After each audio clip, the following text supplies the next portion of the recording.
Bonjour à tous, nous allons dans cette vidéo essayer de comprendre comment on peut faire pour analyser deux variables numériques. Donc on va tout de suite commencer par créer une nouvelle page et sur cette nouvelle page, on va voir quel type d'analyse on fait lorsque l'on a deux variables numériques à croiser. Donc lorsque l'on étudie le lien entre deux variables de type numérique, on va essayer de déterminer si une variable y varie en fonction d'une autre variable x. On pourra chercher à déterminer, par exemple, si le nombre d'heures de cours de stats suivi conditionne la note obtenue à l'examen correspondant. Le nombre d'heures, c'est numérique, la note, c'est numérique. On croise bien deux variables numériques. L'outil qui va permettre de déterminer cela s'appelle la droite de régression. Je pense que vous vous souvenez tous de la fameuse formule y égale ax plus b, qui permet de déterminer cette droite de régression. Cette droite permettra surtout de déterminer comment la variable y évolue en fonction de la valeur de x. Le test qui permet de valider la relation entre ces deux variables, x et y, s'appelle le coefficient de corrélation.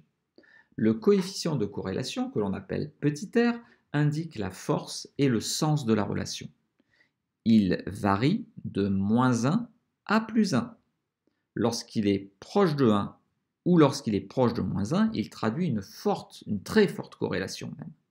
Lorsqu'il est proche de 0, il correspond à une relation nulle. Ça veut dire que les deux variables ne sont pas interdépendantes.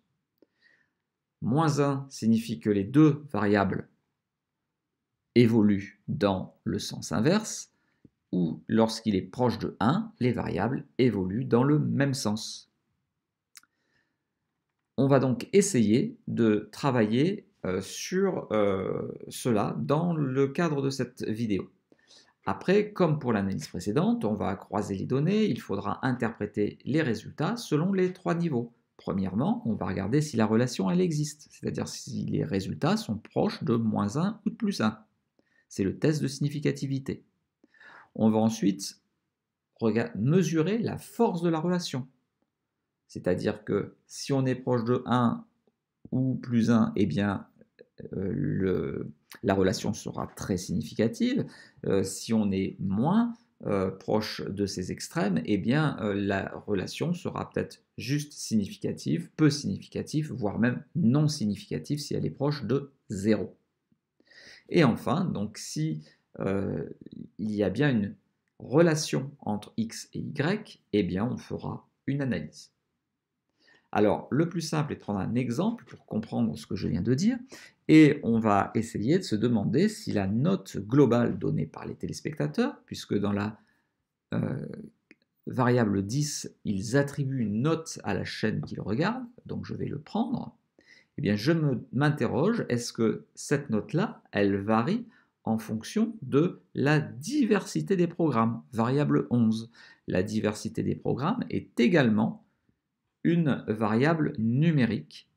Alors, c'est une variable numérique, sauf qu'il y a des regroupements. Et comme il y a des regroupements, euh, elle a été transformée en une variable nominale. Bon, on va essayer de gérer chacune de ces variables avant de les croiser. On va donc tout de suite même passer à la variable 11, diversité des programmes, et puis on va aller dans la gestion des modalités pour supprimer ces regroupements.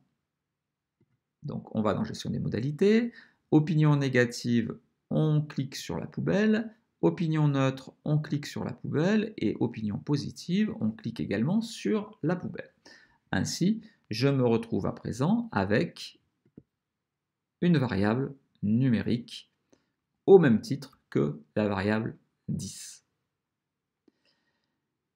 Ce que l'on va faire maintenant, c'est croiser ces deux variables. Donc je sélectionne la variable 10, je sélectionne la variable 11 à l'aide de la touche commande si je suis sur un Mac ou bien de la touche contrôle si je suis sur un PC, et on clique sur le petit bouton de la barre verticale à droite, la barre d'outils verticale à droite de la variable qui permet de croiser les données. Cela me produit un tableau qui n'a pas tellement de sens, donc ce que je vais faire, c'est que je vais masquer le tableau et je vais afficher un graphique à la place. Le graphique approprié, c'est ce qu'on appelle le nuage de points. Donc le nuage de points, nous l'avons ici. Et nous voyons un nuage qui apparaît avec une droite de régression qui est tracée, qui est croissante, hein, la pente est croissante. Cela veut donc dire que les variables varient dans le même sens, mais avant d'aller plus loin, eh bien, je vais tout de suite essayer de voir si le coefficient R est proche de 0 ou est proche de 1.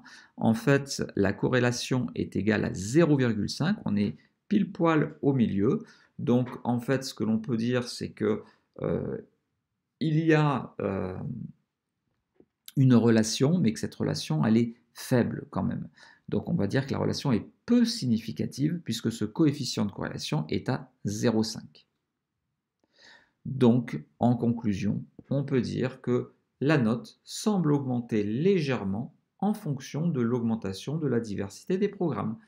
Ce que je vais faire, eh bien, c'est peut-être tout simplement rajouter, en cliquant sur le plus bleu, une zone de texte.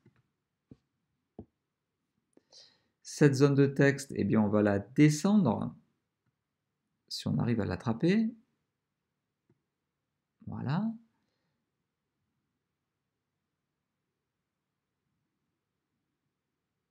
On va essayer de la caler pour qu'elle ait la même largeur que le tableau.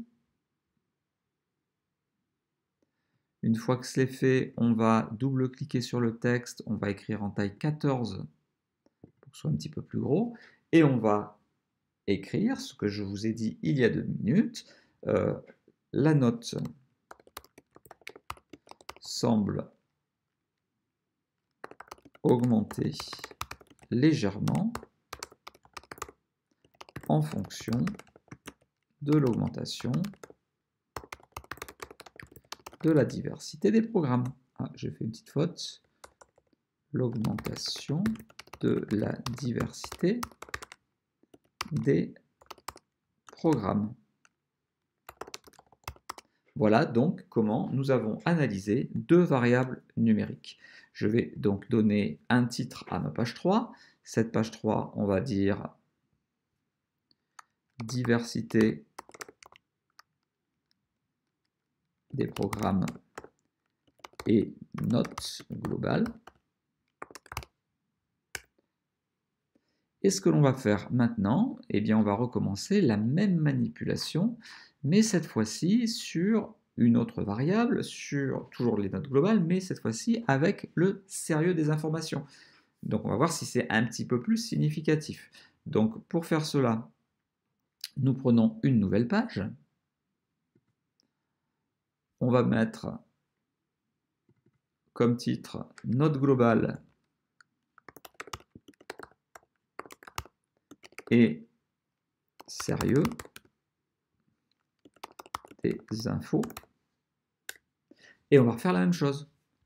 On prend la note globale, on prend le sérieux des informations. Là aussi, nous voyons qu'il y a le même regroupement de modalités en classe, donc je vais les supprimer. Je clique sur les 3 corbeilles. OK. Je sélectionne mes 2 variables avec la touche commande sur Mac et la touche contrôle sur PC. Je croise les variables et je vais cette fois-ci, ah, il ne m'a pas pris, donc je le refais, je croise les variables, je vais chercher un graphique, je masque le tableau, je prends le nuage de points, voilà, c'est toujours la même procédure.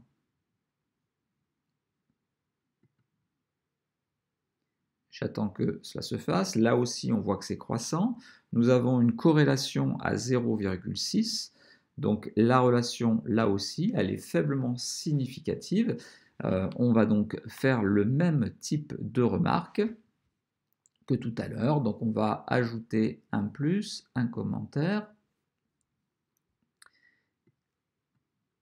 Comme tout à l'heure, on va essayer de la descendre. Voilà. On va passer ensuite à une taille de 14. C'est toujours écrit en un peu petit, hein, donc il faut quand même augmenter la taille. Et on va dire que la note semble également légèrement augmenter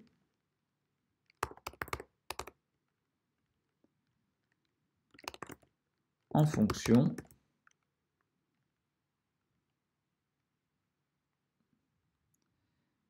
du sérieux de l'information. Point. On va terminer avec une troisième analyse. Cette fois-ci, on va voir si la relation est plus forte si on analyse la note globale avec la compétence des animateurs. S'ils sont plus compétents, est-ce que là, il y a une relation plus forte? Donc, en fait, on va à nouveau créer une nouvelle page, plus, on va l'appeler note globale et compétences. Note globale et compétences animateurs.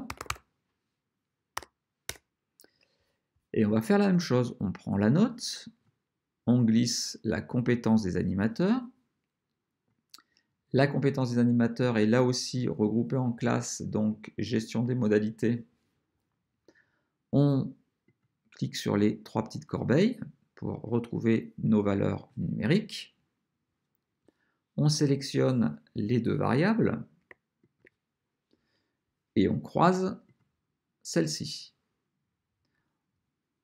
On supprime le tableau pour pouvoir avoir un graphique.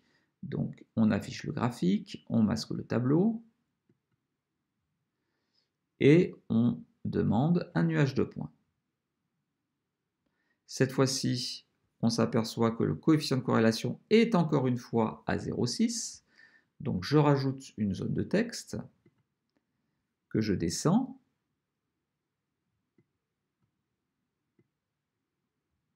Et que l'on aligne au même niveau que le tableau et que l'on va passer en taille 14 pour avoir une homogénéité dans l'écriture. Alors, la relation, là, cette fois-ci, elle est faiblement significative puisque le coefficient de corrélation, on le voit, il est à 0,6.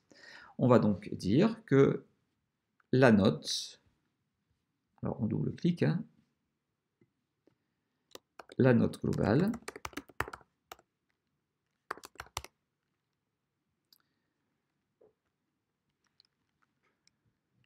semble augmenter légèrement en fonction de la compétence des animateurs de la chaîne de télévision.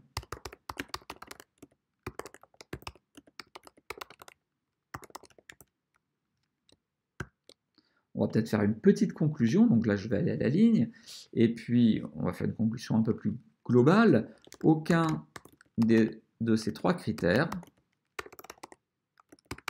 et là comme je suis sur plusieurs pages, je vais peut-être rajouter diversité des programmes, virgule, sérieux des informations,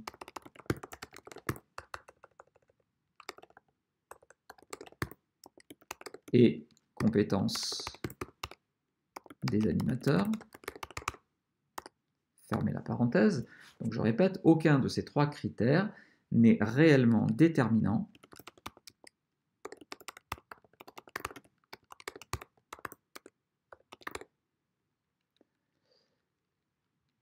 sur la note attribuée par les téléspectateurs. C'est plutôt la combinaison de tous les critères qui permettent de donner cette note globale. Donc là, j'ai écrit un tout petit peu trop de texte, donc du coup, on ne voit pas forcément tout. Je vais donc agrandir cette zone de texte pour que l'ensemble de mes lignes soit visible. Voilà, nous avons donc essayé de tester le fait de croiser deux variables numériques. Je pense que à présent, après ces 3 essais, vous avez bien compris la démarche et le principe que nous devons mener lorsque l'on croise ces deux types de variables. J'espère que vous avez aimé cette vidéo. Si c'est le cas, n'oubliez pas de la liker. Pensez également à vous abonner à la chaîne. Pensez à regarder les autres vidéos pour mieux vous familiariser avec ce logiciel Sphinx Campus qui est quand même très performant et très pertinent. Et surtout, n'hésitez pas à commenter ces vidéos si vous pensez pouvoir rajouter des choses intéressantes concernant les analyses que je peux faire. À très bientôt.